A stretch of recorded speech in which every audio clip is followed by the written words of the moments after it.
If you're telling yourself you're getting ready to start martial arts, then this video is for you.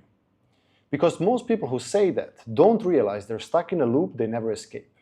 Not because they're lazy, not because they're weak, but because they're preparing blind. Here's what usually happens. A man decides he wants to train BJJ, MMA, or some form of martial art. But instead of starting, he prepares. He lifts more, he stretches more, does more cardio, watches videos, plans. Week turns into months, months turn into years, and training actually never starts. On the surface, this feels responsible, it feels smart, but it isn't. Underneath getting ready is usually something simple. It's the fear of injury, fear of looking incompetent, fear of being behind younger, more athletic people, fear of wasting time. Those fears are reasonable, but avoiding the problem doesn't solve it. So here's the real issue. Most people who are getting ready have no idea what they're actually preparing for. They don't understand the fight game. Because martial arts is not linear effort, clean fatigue, predictable movement, or gym-style exertion. It's chaotic, asymmetrical, uncomfortable, unpredictable. You can't prepare correctly for a game you do not understand, so people guess. And when people guess, they default to what they know. More strength, more cardio, more stretching, more weight loss, more fitness. None of these are useless, but they're incomplete.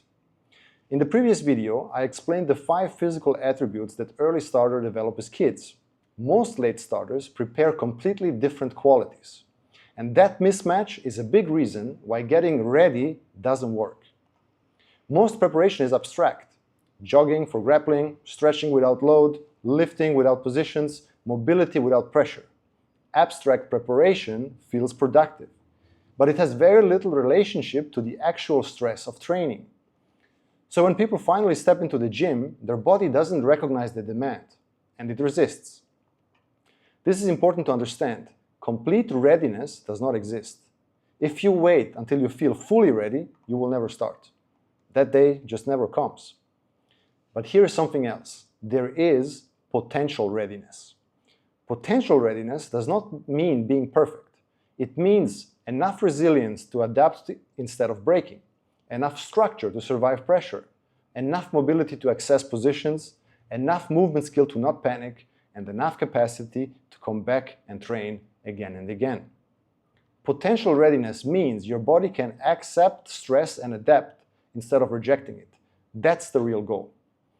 This is exactly what the preparation pyramid is for. It doesn't make you finished, it makes you adaptable. And here's the key takeaway. Waiting does not create readiness. Correct sequencing does. The longer you wait, the more abstract your preparation becomes, the harder it is to actually start. Enter the Dojo exists to give late starters potential readiness. Not perfection, not false confidence. A foundation that lets you actually start training without your body collapsing. If you're serious about starting martial arts and being prepared properly, the link to enter the Dojo is below. So stop preparing blindly, build a foundation, and then start training.